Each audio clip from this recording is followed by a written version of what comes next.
자, 지역사회의 이제 기능은 크게 5가지로 우리가 설명해 볼 수 있어요. 생산, 분배, 소비의 경제 기능이죠. 그 다음에 뭔가요? 사회화 기능, 통제 기능, 그 다음에 사회 통합의 기능, 상부 상조의 기능 이렇게 5가지 기능이 있습니다. 그 중에 생산, 분배, 소비의 기능은 지역사회 안에서는 이런 기능이 이루어져야 된다는 거예요. 즉, 지역 주민은 그 지역 안에서 내가 뭐 할 수 있어야 돼요? 일상생활을 영위하는 데 필요한 재화나 서비스를 생산할 수도 있고 얻을 수도 있고 소비할 수도 있어야 된다라고 하는 거죠. 즉 경제적인 활동이 지역 안에서는 이루어져야 된다는 거예요. 이거 너무 중요한 기능이라고 볼 수 있죠. 그 다음에 지역사회 안에서는 지역사회에 살고 있는 사람들을 대상으로 한 사회화 기능이 반드시 필요하는 거예요. 사회화라고 하는 게 뭡니까? 그 사회가 필요로 하는 뭐 행동 양식, 가치관 이런 것들을 가르치고 전수시키는 걸 사회화라고 하죠. 그랬을 때 그것을 담당하는 1차 기능을 하는 것은 뭐예요? 가족입니다. 아, 가족 기능이 있어야 되는구나. 가족들이 있어야 되는구나. 지역사회 안에는. 자, 이렇게 사회화를 담당하는 그런 사회 구성원에게 이런 것들을 전수할 수 있는 그런 과정, 기능이 필요합니다. 자, 3번째, 지역사회가 정말 기능을 잘하기 위해서는 지역사회를 통제할 수도 있어야 된다는 거예요. 뭔가 규제할 수 있어야 된다는 거죠. 당연하죠. 그러기 위해서 필요한 게 뭡니까? 법이에요. 그죠? 우리가 경제 기능, 그 다음에 사회화 기능을 담당하는 기본적인 가족 기능이에요. 그 다음에 사회를 올바르게 우리가 유지하기 위해서는 사회를 통제할 수 있는 이런 통제 기능, 즉 규범. 규범이나 도덕은 어떻습니까? 통제 기능이긴 한데 제재가 약한 거잖아요. 근데 이것보다 더 제재가 강한 법이죠. 법률에 의해서 우리는 뭔가 구성원들을 적절하게 통제하는 그런 역할도 해야 한다라고 하는 거예요. 만약에 도덕도 없다, 규범도 없다, 법도 없다. 그 사회는 뭐가 됩니까? 우리가 얘기하는 아노미가 되는 거죠. 그렇기 때문에 이런 기능들이 필요합니다. 뿐만 아니라 지역사회는 사회 통합의 기능이 필요하죠. 자, 사회 통합의 기능은 사회 통합의 기능을 담당하는 주 역할을 하는 것은 뭘까요? 종교예요, 종교. 종교가 그 역할을 합니다. 종교가 갖고 있는 역할은 뭔가요? 어려운 일이 있을 때 뭔가 이 지역에 살고 있는 사람들을 하나로 결속시키는 역할을 하는 거예요. 통합은 결속시키는 역할을 하는 거죠. 그러기 위해서는 지역사회 내에 공식적인 조직도 필요하지만 비공식적인 조직, 다양한 조직들을 통해서 이 사람들과 함께 상호 교류하고 상호작용을 하면서 어때요? 지역사회 내의 결속력을 다지는 역할을 해야 한다는 거죠. 우리가 어려운 상황이 있을 때 뭐 여러 가지 기도를 한다거나 여러 가지 불교에서는 뭐라 하죠? 뭐라 그러죠? 아무튼 불교의 그런 어떤 기도 행사 같은 걸 한다거나 여러 가지 하면서 나라의 어떤 어려움을 극복하기 위한 노력들을 하잖아요. 그러면서 사람들을 하나로 묶어주는, 결속해주는 그런 역할을 하는 거예요. 자, 그런 통합의 기능도 필요합니다. 자, 그러기 위해서는 우리가 결속을 이루기 위해서는 월엔이 뭐라고 했느냐? 참여가 필요하다. 주민들의 자발적인 참여에 의해서 우리는 통합될 수 있고 결속될 수 있다. 자, 그거를 할 수 있게 만드는 그런 조직체다라고 하면 대표적인 거는 종교다라고 얘기합니다. 자, 그 다음에 또 하나 중요한 사회적인 기능은 상부상조의 기능이에요. 자, 얘는 다시 말하면 사회복지 기능이라고 할 수 있어요. 그러니까 기존의 이런 제도로는 기본적 욕구가 충족되지 않아요. 그랬을 때 필요한 기능입니다. 그냥 기존에 우리가 그냥 그 지역사회 안에서 알아서 먹고 돈을 벌어서 먹고 살 수 있으면 굳이 누굴 도와줄 수 있는 그런 기능을 필요로 하지 않아요. 그런데 그러지 못한 사람들이 분명히 생겨요. 그렇기 때문에 그러한 사람들을 우리 지역사회에 있는 좀 도움을 필요로 하는 사람들을 같이 협력하여서 돕는 기능이죠. 그러면서 발달한 게 사회복지잖아요. 그렇죠? 그렇기 때문에 보통 우리가 전통사회에서는 이 상부상조의 기능을 1차 집단이 담당을 했어요. 그렇죠? 1차 집단, 가족이죠. 그런데 지금은 어때요? 가족이 기능이 핵가족화되면서 이런 뭐 어려움을 대처하고 뭐 특히 뭐 자녀를 양육하고 뭔가 하는 그런 기능뿐만 아니라 그러니까 우리 지역 사회 이웃들과의 기능도 예전과는 많이 달라졌어요. 그렇기 때문에 어려움이 있을 때 이웃으로부터 도움을 받고 이러한 것들도 많이 어려워졌죠. 예전에는 이런 것들을 다 지역 안에서 1차 집단이 했는데 지금은 아니에요. 그렇기 때문에 보다 많은 기관들을 통해서 종교단체, 민간사회복지단체, 정부가 이 기능을 대신하게 된 거죠. 그러면서 사회복지가 제도화되기 시작한 거죠. 상부상조의 기능을 따라서. 그래서 많은 이제 정부기관, 민간단체, 종교단체, 다양한 NGO가 이 상부상조의 기능을 담당하고 있습니다. 이게 사회복지 기능입니다. 이렇게 5가지의 기능을 필요로 한다는 거죠. 그래서 워렌이 이야기하기를 우리 지역사회는 이런 사회 구조가 필요하고 이런 사회 구조들이 적절하게 기능을 잘 해나가는 것, 이 기능을 잘 발전시켜 나가는 것이 필요하다라고 강조를 하고 있습니다.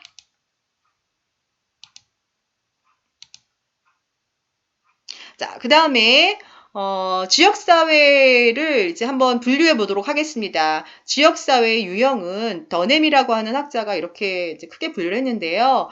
가장 대표적으로는 인구 크기에 따라서 분류하죠. 그렇죠? 대도시, 소도시, 뭐 읍면동, 인구 밀도가 그 특징, 그 기준이 되는 거죠. 자, 그 다음에 경제적 기반. 그렇죠? 그 사회가, 그 지역사회가 주로 무엇에 의존하느냐, 어떤 생산적인 거에 의존을 하느냐, 뭐, 어촌이다, 산촌이다, 관광 수입을 주목적으로 한다, 뭐, 아니면은 뭐 농촌이다, 뭐 이런 것들. 경제적 기반이 뭐냐? 아니면 이 대도시, 아니 공장 지역이다, 뭐 아니면 대도시 그냥, 사무실이 많은 곳이다. 그래서, 그 지역사회가 경제적 기반이 뭐냐에 따라서도 분류하기도 합니다. 자, 그 다음에 가장 흔하게는 행정구역상으로 나눠요. 그 다음에 또 하나는 인구 구성의 어떤 사회적인 특수성에 따라서도 분류하기도 합니다. 뭐 저소득 밀집 지역이다, 뭐 장애인 뭐 밀집 지역이다, 아니면 외국인들이 굉장히 많이 모여 사는 지역이다, 뭐 이런 식으로 그 인구를 구성하는 사람들의 사회적인 특성에 따라서 분류하기도 합니다. 자, 워렌이 얘기하는 좋은 지역사회는 여러 가지 특징이 있는데요. 하나는 구성원들 사이에 인격적인 관계를 형성한다. 우리 지역사회에 살고 있는 사람들은 서로 인격적인 관계를 형성해요. 그쵸? 서로 이제 만나면은 반갑게 인사하고 악수하고, 뭐, 그쵸? 인격적인 관계를 형성한다. 너무 당연한 얘기고요. 그 다음에 지역사회 내에서는, 이 권력의 분배가 폭넓게 잘 분산되어져 있다. 우리 지역사회가 어느 기관 하나가 권력을 다 독점해서 지역사회의 모든 활동을 좌지우지하지 않아요. 지역사회 내에 있는 모든 기관들은 동등한 권력을 가지고 있고 그 권력이 적절하게 다 분산되어져 있는 거예요. 자, 그런 특징이 있다는 거고요. 자, 우리 지역사회는, 좋은 지역사회는 그런 거예요. 그 다음에 좋은 지역사회는 그 지역에 살고 있는 다양한 특징을 가진 집단들이 있어요. 그 집단들을 적절하게 포용할 수 있어야 된다는 거예요. 다문화가 너무 많아 배척하고 이러면 안 되죠. 그 다음에 높은 수준의 지역적인 통제가 필요해요. 여기서 높은 수준의 지역적인 통제는 여러분들 낮은 수준의 통제는 법이에요. 법 안 지키면 처벌받아. 근데 높은 수준은 알아서 지키는 거예요. 알아서 스스로. 법에 연연하는 게 아니라. 그러니까 지역 주민들이 알아서 스스로 뭔가를 잘 지켜내려고 하는 거, 이런 지역사회가 좋은 지역사회다라고 얘기를 합니다. 그 다음에 서로 이제 협력하는 거, 그렇죠? 합의하는 과정을 중요시하는 지역사회, 그 다음에 주민들의 자율성이 보장된 지역사회, 그 다음에 지역사회, 요즘 이런 말 많이 합니다. 역량 있는 또는 강점을 기반으로 한 이런 얘기 많이 하는데요. 우리가 아무리 지역사회가 문제가 많다 하더라도 지역사회가 가지고 있는 강점, 그거를 개발하여서 문제를 해결하는 과정에서 활용을 하는 거예요. 그러다 보면 지역사회는 힘이 생겨요. 지역사회에는 역량이 생겨요. 그래서 지역사회가 앞으로 닥치는 모든 여러 가지 문제를 스스로 해결해 나갈 수 있는 그런 능력을 발휘할 수 있게 되는 거죠. 자, 그런 지역사회가 역량이 있는 지역사회예요. 그래서 앞서 지금 이렇게 얘기했던 모든 내용들이 좋은 지역사회다라고 얘기해 볼 수 있는 거예요. 좋은 지역사회의 특징입니다. 자, 이제 지역사회에 대해서 이제 워렌이 지역사회 앞서 이제 워렌이 얘기했죠. 좋은 지역사회는 이런 거예요라고 얘기를 했는데요. 또다시 이제 워렌이 지역사회가 그러면 다른 지역과 구분하여 봤을 때 좋은 지역사회인지 아닌지를 구분하는 그런 비교 척도는 무엇인가? 어떤 걸 가지고 비교해 봤을 때 이 지역과 저 지역이 A라고 하는 지역이 더 좋아. 그 비교하는 기준이 뭐냐를 얘기를 한 거예요. 그래서 월에는 4가지의 기준이 있다라고 얘기하는데요. 첫 번째, 지역적 자치성이에요. 여러분 왜 그런 얘기 들어보셨죠? 재정자립도라는 얘기 들었어요. 사회복지에서 재정자립도라고 하는 거는 사회복지 문제를 해결하기 위해서 지역 내의 자원이 지역이 갖고 있는 자원이 충분하냐 그거에 따라서 지역 문제를 해결해 나갈 수 있는 능력이 있느냐 없느냐를 판단을 보통 많이 하잖아요. 그래서 재정자립도가 높은 지역사회는 지역 내 문제를 지역이 알아서 해결할 수 있지만 재정 자립도가 낮은 지역사회는 지역 내 문제를 해결하기가 쉽지 않아요. 그래서 타 지역에 의존하거나 아니면 중앙정부에 의존할 수밖에 없는 거죠. 그렇기 때문에 지역적인 자치성이라고 하는 거는 그 지역사회가 그 지역사회의 기능을 수행하는데 타 지역에 의존을 하느냐 안 하느냐 얼마나 의존을 하느냐 안 하느냐예요. 그래서 우리는 완전히 단절되어서 살 수는 없어요. 지역사회가 타 지역과 끊임없이 교류를 해요. 그렇기 때문에 우리는 가능하면 우리가 살고 있는 지역사회 안에서 모든 것을 해결할 수 있고 모든 것을 지역사회 안에서 해결할 능력이 있어야 돼요. 근데 그럴 능력이 있느냐 없느냐예요. 얼마나 우리 지역사회가 자립도가 있느냐 없느냐 특히 경제적인 측면에 있어서. 자, 그것이 좋은 지역사회를 가늠하는 비교 척도다. 첫 번째. 두 번째, 서비스 영역의 일치성. 여러분들 우리 지역사회가 좋은 지역사회다라고 생각할 때 일단 마트도 가까웠으면 좋겠고 학교도 좀 있었으면 좋겠고 여러 가지 운동할 수 있는 공원도 있었으면 좋겠고 이런 학교나 교회 이런 게 좀 많았으면 좋겠어요. 내가 편리하게 이용할 수 있는 그런 거리에 있었으면 좋겠어요. 그러니까 그랬을 때 조금은 살기 편한 좋은 지역사회라고 얘기를 해요. 자, 이게 서비스 영역의 일치성이에요. 내가 원하는 거를 어느 정도 이 지역사회 내에서 해결할 수 있느냐. 자, 그랬을 때 그거를 잘 해결해내고 충분히 해결해낼 수 있는 지역사회는 좋은 지역사회다. 이게 서비스 영역의 일치성이다라고 얘기를 합니다. 세 번째 비교 척도는 그거예요. 지역 주민이 그 지역에 대해서 얼마나 심리적으로 동일시하느냐. 즉 얘기하면 내가 그 지역에 대해서 얼마나 소속감을 갖느냐. 그 지역이 나에게 얼마나 중요한 중거 집단이냐. 와 관련된 거죠. 여러분들, 제가 살고 있는 곳은 경기도 용인이에요. 저는 이 동네가 참 살기 좋다라고 늘 저는 생각을 하고 항상 이제 밖에 나가 있으면 빨리 이제 내가 살고 있는 동네로 가고 싶어요. 자, 이랬을 때 나는 이 지역에 대한 심리적 동일시를 갖고 있는 거예요. 근데 만약에 이제 그렇지 않은 분들도 있죠. 아침에 일어나서 학교 갔다가 밤늦게 집에 가고 그럼 내가 지역에 대해서 별로 관심 갖지 않을 수도 있거든요. 그랬을 때 얼마나 좋은 지역사회냐라고 하는 기준은 그 지역에 살고 있는 사람들이 그 지역사회를 얼마나 심리적으로 동일시하느냐, 소속감을 갖느냐, 중고 집단으로 갖느냐. 자, 이런 것이 또 중요한 비교 척도다라고 보고요. 그 다음에 수평적 유형이라고 하는 얘기는 지역에는 여러 가지 집단과 조직체가 있습니다. 그러면 그 많은 집단과 조직체는 서로 어때요? 관련성이 깊어요. 서로 따로따로 뿔뿔이 흩어져 있는 게 아니에요. 그 관련성이 깊은 집단과 조직체들이 너무 이게 수직적으로 뭔가 권력이 이렇게 가지고 있으면 안 된다는 거죠. 뭔가 이 지역사회 내에 있는 다양한 집단들은 수평적으로 어느 정도 권력이 분산되어질 필요가 있다라고 하는 거고, 그 기관들은 서로 유기적인 협력 관계를 맺고 있어야 된다는 거죠. 자, 예를 들면 그런 거예요. 학교 폭력의 문제가 발생했어요. 그랬을 때 개입할 수 있는 기관은 어딘가요? 경찰, 그죠? 그다음에 학교, 뭐 학부모님, 뭐 그런 단체들, 뭐 이런 거겠죠. 그랬을 때 각각의 조직들은 누가 수직적인 권한을 가지고 이 모든 걸 해결해 나가는 게 아니라 수평적인 그런 권한을 가지고 수평적인 권력 분산된 권력을 가지고 서로 유기적으로 잘 협력해 나가야지 그 문제를 해결해 나갈 수 있는 거예요. 그래서 얼마나 기능적으로 잘 관련되어 있는가도 굉장히 중요하죠. 그리고 이 만약 학교 폭력의 문제가 발생했을 때 학교와 경찰과 학부모회와 유기적인 관계가 잘 맺어져 있는 곳일수록 이 문제를 빨리빨리 잘 해결해 나갈 수 있는 거예요. 그래서 지역사회는 이런 것들을 수평적인 권한의 분산과 더불어 얼마나 잘 연합되어져 있는가, 관련이 잘 되는가, 즉 협력이 잘 되는가, 이런 것들도 굉장히 중요한 잣대라고 볼 수 있습니다. 그래서 네 가지 비교 척도에 대해서 알아보았어요. 자, 마지막 슬라이드네요.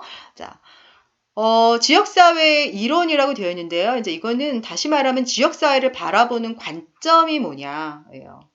세 가지예요. 이거 되게 중요하거든요. 여러분들 이게 마지막 슬라이드라 거의 좀 이제 집중도가 좀 떨어지실 수도 있을 것 같은데요. 자, 얘는 굉장히 중요한 슬라이드이기 때문에 여러분들 꼭 기억하시고 중간고사에도 제가 낼 수도 있는 그러한 내용입니다. 자, 첫 번째 상실 이론이에요. 자, 말 그대로 지역사회는 없다. 지역사회는 잃어버린 유토피아다. 여러분들 지역사회 하면 예전의 지역사회 하면 떠오르는 게 그거예요. 뭐 아이들이 막 동네에서 막 놀고 있어요. 그러면 이제 어느 집에서 뭐 된장찌개를 끓이고 어느 집에서 뭐 삼겹살을 굽고 막 그러고 있어요. 그러면은 어느 집에 숟가락이 몇 개 있는지도 알고 뭐 어느 집은 뭐 오늘 뭐 아빠가 어쩌고 뭐 이런 것도 알아요. 그럼 우리 집에 밥이 없으면 옆집에 가서 뭐 밥 한 그릇 얻어오기도 해요. 뭔가 예전에는 끈끈한 정을 기반으로 지역사회에 있는 사람들이 서로의 생활을 참 잘 알고 서로를 잘 돌보는 그런 지역사회였어요. 내가 일을 나가요. 근데 내가 아기 때문에 갈 수 없으면 옆집 아줌마가 우리 아기 봐줘요. 서로 막 돕고 사는 그런 지역사회가 있었어요. 예전에는. 그죠? 숟가락 하나만 가지고 옆집 가면 이제 밥도 주고. 자, 지금은 어때요? 그런 지역사회는 없어요. 여러분들 옆집에 가서 숟가락 들고 가서 밥 먹어요? 아니잖아요. 그죠? 그래서 지역사회는 그런 지역사회인데 지금은 그런 지역사회는 어때요? 없다예요. 잃어버린 유토피아다. 그래서 예전에는 서로 어려운 일 있을 때 지역사회 사람들끼리 알아서 상부상조했어요. 알아서 도왔어요. 1차 집단이 그 기능을 다 했단 말이에요. 친구, 가족, 지역, 이웃. 그쵸? 그런데 지금은 그러지 않습니다. 그렇기 때문에 지금 현재 어려운 상황에 있는 사람들은 이런 잃어버린 지역사회에서 해줄 수 있었던 이런 지역사회, 예전의 지역사회에서 해줄 수 있었던 그런 상부상조의 역할을 누가 해야 하는 거예요? 국가가 해야 된다는 거예요.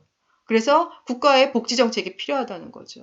돌봄 정책. 지금 한창 코로나 때문에 엄마들이 직장을 다니는 엄마들이 학교는 개학을 안 했고 그러니까 돌봄 교실을 운영을 안 하니까 굉장히 난감해 하시잖아요. 그래서 긴급 돌봄 서비스를 막 지금 제공을 하고 있잖아요. 이거는 뭐예요? 예전에는 옆집 아줌마가 봐줬겠죠. 지금은 안 그래요. 그래서 필요한 게 뭐예요?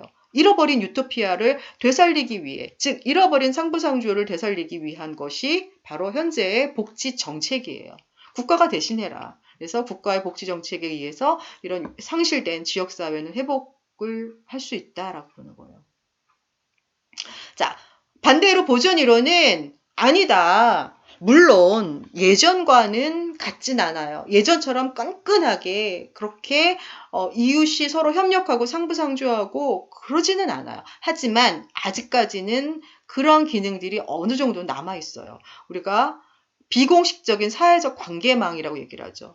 가족, 이웃, 친구, 친척 이런 거예요. 옛날만큼은 아니지만 그래도 남아 있어요. 가족이 돌봐주기도 하고 친구가, 친척이, 옆집 아줌마가 아직은 있다는 거를 인정하는 거예요. 그래서 이 기능을 좀 더 확대하는 게 오히려 중요하다. 가족의 기능을 확대시키고, 가족의 기능을 좀 더 강화할 수 있게 돕고, 이웃이 이 기능을 할 수 있게끔 하는, 정말 좋은 마을 만들기와 같은, 그쵸? 좋은 이웃 만들기 사업이 이웃의 기능을 확대하는 거거든요. 그래서 없어지진 않았어요. 예전만큼은 아니지만 없어지진 않은 이 기능을 좀 더 확대시키고 강화시키는 게 더 낫다라고 보는 거예요. 그래서 국가의 어떤 사회복지의 역할에만 의존하는 게 아니라 비공식적인 이런 자원, 이런 상부상조하는 비공식적인 자원의 역할을 좀 더 강조하는 것이 바람직하다. 남아있는 걸 강조하자. 보존 이론이죠. 자, 세 번째, 지역사회 개방 이론은, 상실 이론 같은 경우에는 철저하게 그거예요. 지역사회, 내가 살고 있는 우리 지역사회를 기반으로 한, 뭐, 이런 거죠. 그런데 오늘날 지역사회는 앞서서도 얘기했어요. 지리적인 것도 중요하지만 모두 중요하다. 기능적인 것도 중요하다라고 본 거죠. 즉, 지리적인 공간 안에 살고 있는 사람들이 서로 기능적인 것, 즉 어떤 거죠? 소속감, 공동의 유대, 협력, 이런 거, 공동의 관심사, 이런 것들을 기반으로 만들어진 지역사회가 필요한 거예요.